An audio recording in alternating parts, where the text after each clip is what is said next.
할렐루야. 오늘도 참 좋은 날입니다. 하나님께서 은혜 주시고 여러분들의 삶을 평강 가운데 인도해 주실 줄로 믿습니다. 오늘 함께 나눌 말씀은 출애굽기 32장 1절에서 14절 말씀입니다. 오늘 본문에서 우리는 굉장히 불행한 장면을 봅니다. 이스라엘 백성들이 출애굽한 이후에 어쩌면 가장 큰 위기를 만난 것입니다. 하나님과의 관계 속에서 믿음의 관계가 무너지면, 신뢰의 관계가 무너지면 이런 일도 벌어질 수가 있는 거죠. 하나님께서 우리에게 주신 믿음은 은총으로 주신 것입니다. 그러나 단번에 은총으로 우리의 믿음이 일평생 지켜지는 것은 아닙니다. 매 순간순간 감당할 만한, 하나님과의 관계를 지켜낼 만한 은혜가 저와 여러분들에게 끊임없이 부어줘야 됩니다. 어느 순간에 그 은혜가 메마르면 하나님과의 관계는 이처럼 위기가 오게 될 수밖에 없습니다. 자, 오늘 본문 말씀은 이스라엘 백성들이 지금 출애굽한 지 3개월 만에 시내 광야에 이르게 되고, 하나님 모세를 불러내서 시내산에서 지금 40주야를 만나고 여러 가지를 말씀하고 계시잖아요. 그런데 40일이라고 하는 이 기간은 꽤 긴 기간입니다. 그래서 40이라고 하는 숫자는 시험의 숫자이기도 해요. 이스라엘 백성들이 밑에서 모세를 기다리다가 지쳤어요. 그래서 도대체 모세가 어디를 갔는지 조급증이 일어났습니다. 지금 같으면 휴대폰이라도 있고 그런데 길이 없습니다. 그러자 이스라엘 백성들이 아주 엄청난 요구를 아론에게 하게 됩니다. 우리를 위하여 우리를 인도할 신을 만들어라. 아론에게 요구하는 것입니다. 그러자 아론이 자녀의 귀에서 금고리를 빼어서 내게로 가져오라. 그래서 그것을 녹여서 그 조각칼로 이렇게 잘 조각을 해서 송아지 형상을 만들어요. 이 송아지 형상은 애굽 사람들이 섬기는 아피스 신이라고 해서 애굽 사람들의 신입니다. 그것을 만들어서 이스라엘 백성들에게 주면서 여러분 4절을 보세요. 이스라엘아, 이는 너희를 애굽 땅에서 인도하여 낸 너희의 신이로다. 그렇게 공포를 하게 됩니다. 그 다음에 여러분 5절 6절을 보세요. 제단을 쌓죠.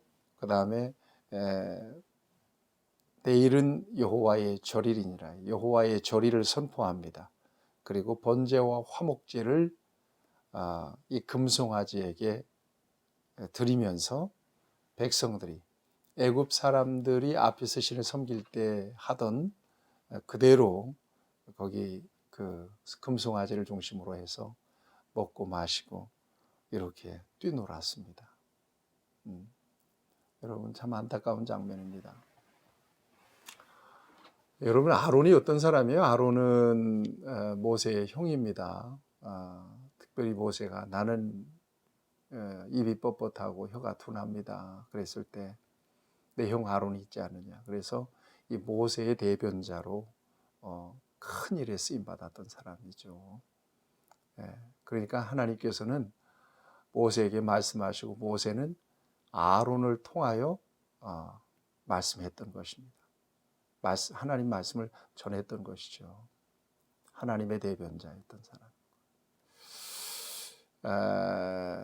그리고 나중에는 제사장으로 이렇게 사역하게 되는 사람인데, 이 백성들이 그 같은 요구에 이렇게 그냥 순하게 응하는 모습은 도저히 이해가 안 되는 모습입니다.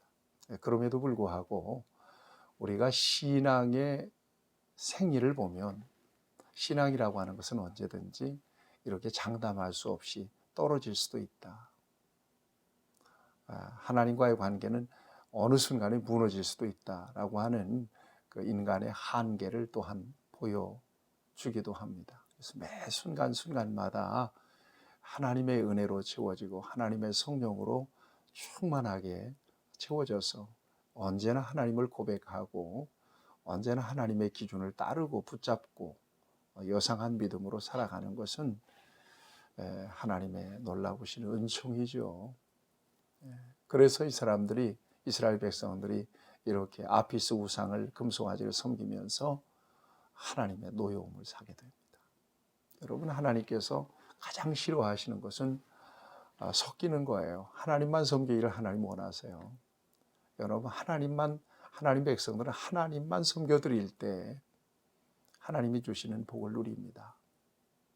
하나님 이외에 다른 것들을 하나님처럼 섬길 때 하나님은 노여워하세요. 하나님이 아주 기분 나빠하시죠.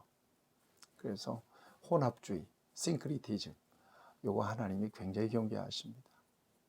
여러분, 하나님께서 주신 십계명 가운데서도 여러분 길게 그 설명을 붙여놓은 이 계명이 중요하다는 말씀을 누누이 드리는데, 여러분 가장 길게 설명을 붙여놓은 계명이 바로 너희를 위하여 우상을 만들지 말라는 계명입니다. 그리고 쭉 설명을 붙여놔요. 우상 만들면 망한다는 거예요. 3, 4대까지 저주하겠다는 거예요. 하나님 섬기면 천대까지 은혜를 베풀지만, 그 정도로 하나님은 이 우상 숭배를 경계하고 계십니다. 여러분, 하나님만 섬기겠다고 지금 다짐하세요. 그리고 여러분 주변에 혹 여러분들이 마음을 뺏길 만한 것들 빨리 정리하시는 것이 중요합니다. 그렇지 않으면 하나님께서 공격하세요. 그것 때문에 하나님께 대한 마음이 헷갈리면, 갈라지면 여러분, 하나님 그거 빼앗아 가십니다. 지금 고백하세요. 나는 하나님이 가장 소중합니다. 자, 그러자 이제 모세, 하나님께서 그 장면을 보시죠. 그리고 모세에게 말씀합니다. 9절 말씀을 보세요. 8절 말씀을 보세요. 그들이 내가 그들에게 명령한 길을 속히 떠나 자기를 위하여 송아지를 부어 만들고 그것을 예비하며 그것에게 제물을 드리며 말하기를 이스라엘아, 이는 너희를 애굽 땅에서 인도해낸 너희 신이라 하였도다. 여러분, 이거 하나님을 정면으로 부정하는 일입니다. 여러분, 이게 뭘 읽는 것 같아요? 십계명 서론을 읽는 것 같잖아요.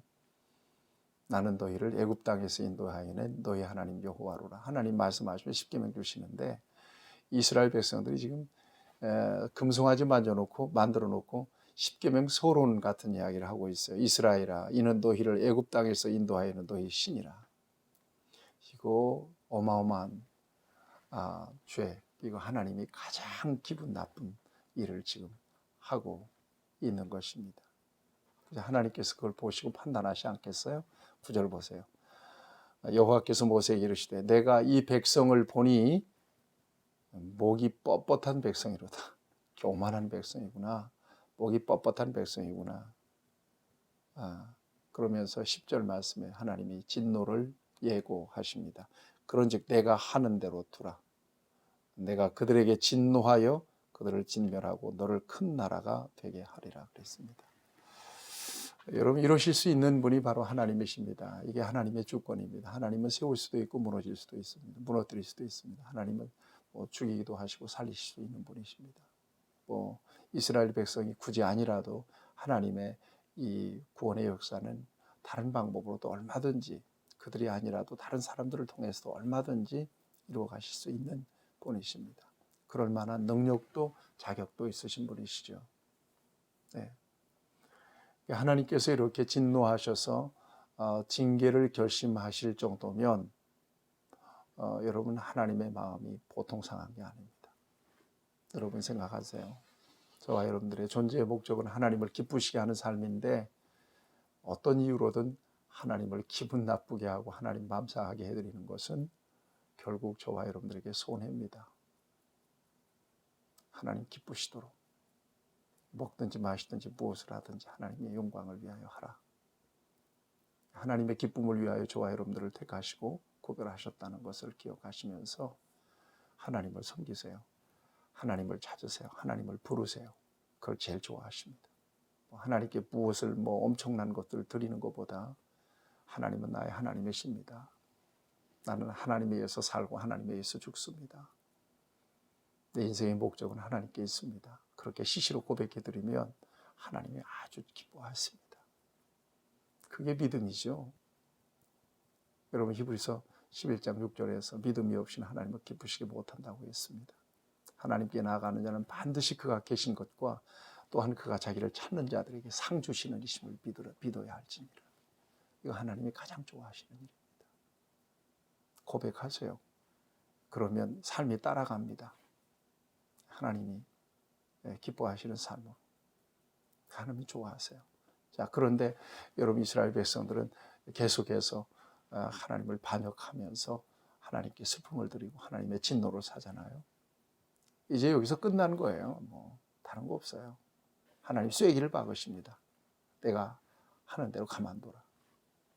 그러자 여기에서 모세가 나섭니다. 그러시면 아니 되옵니다. 통촉하여 주시옵소서. 모세가 이스라엘 백성들과 하나님 사이에서 중보 기도를 하게 됩니다. 여러분 11절 말씀에 모세가 그의 하나님 여호와께 구하여 이르되 여호와여 어찌하여 이러십니까? 어찌하여 이렇게 진노하십니까? 통촉하여 주시옵소서 그러잖아요. 여러분 12절 말씀 보세요. 여러분 모세의 기도를 좀 잘 분석해 볼 필요가 있습니다. 모세의 기도의 중심은 하나님께 있습니다. 이스라엘 백성들이 잘했다는 게 아니에요. 망해도 싸고 하나님의 진노를 사서 진멸을 당하고 멸망을 당해도 싸다. 그렇지만 하나님, 그럼에도 불구하고 아버지 하나님, 하나님의 명예, 하나님의 그 자존심, 또 하나님의 그 권위, 하나님의 거룩하심을 잘 이렇게 받들면서 하나님 편에서, 하나님 입장에서 강청하고 있는 것입니다. 하나님, 여기에서 이스라엘 백성들 진멸하면 하나님 욕먹습니다. 겨우 그러려고 죽이려고 능력 없으니까 인도 못할 거니까 여기서 진멸하려고 인도했다고 하나님, 이방인들이 보면 그렇게 하나님을 무능한 하나님이요 잔인한 하나님으로 보지 않겠어요? 하나님 통촉하여 주세요. 그리고 하나님도 기억하고 계시죠? 13절 말씀 보세요. 하나님이 주신 언약을 상기시켜 드려요. 하나님이 그거 모르시겠어요? 그렇지만 그 하나님이 주신 언약의 신실하심, 이것을 앞세워서 하나님 앞에 기도합니다. 13절을 읽겠습니다. 주의 종 아브라함과 이삭과 이스라엘을 기억하소서. 주께서 그들을 위하여 주를 가리켜 맹세하여 이르기를 내가 너희의 자손을 하늘의 별처럼 많게 하고 내가 허락한 이 온 땅을 너희 자손에게 주어 영원한 기업이 되게 하리라 하셨나이다. 이게 하나님이 아브라함에게 주신 약속이고 이삭과 야곱에게 주신 약속이거든요. 하나님은 신실하신 하나님이신 것을 알아요. 모세가. 그래서 하나님이 약속 어떻게 하시려고 이스라엘 백성들 여기서 진멸하시려고 하십니까? 이 약속 하나님이 하신 약속 아닙니까? 이 약속 때문에 저 무지하고 저 어리석은 백성들을 살려주세요. 하나님의 약속 때문에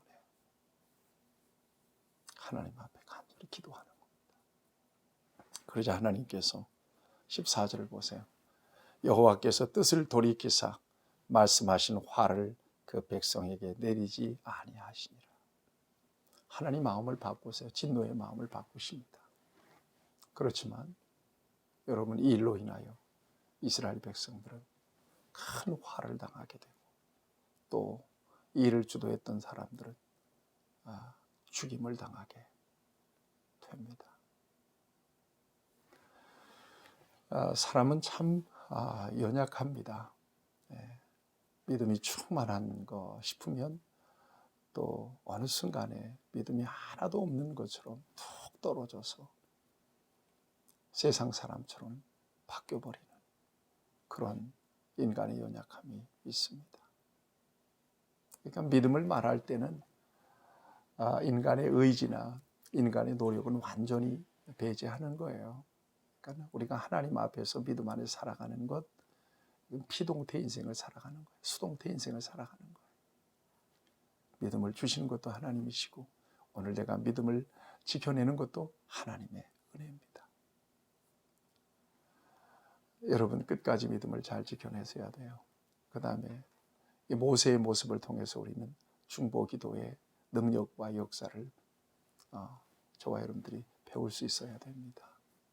그 누군가를 위하여 간절히 기도할 때 하나님은 이렇게 뜻을 돌이키시잖아요. 언약의 말씀을 앞세워서 중보할 때 하나님은 뜻을 돌이키십니다. 놀라운 하나님의 은혜 속에서 마지막 가나안까지 승리하시는 저와 여러분들이 되기를 바라고 중보기도의 큰 은혜와 응답을 경험하는 저와 여러분들이 되기를 바랍니다. 좋으신 아버지 하나님, 이렇게 연약한 우리를 붙드셔서 은혜로 감싸시고 사랑으로 덮으셔서 이 험한 광야 잘 지나가게 하시고 하나님 나라까지 인도해 가심을 믿습니다. 하나님의 사랑임을 믿습니다. 연약한 우리를 붙드시는 은혜를 오늘도 경험하며 누리며 살게 하여 주시고 혹 우리의 부족함으로 인하여 진노의 손을 드셨다면 우리 하나님께서 불쌍히 여기시사 진노의 손을 거두시고 우리를 놀라우신 하나님의 자비와 사랑과 은총으로 인도해 주시옵소서. 예수님의 이름으로 기도하옵나이다. 아멘. 여러분 오늘도 승리하십시오.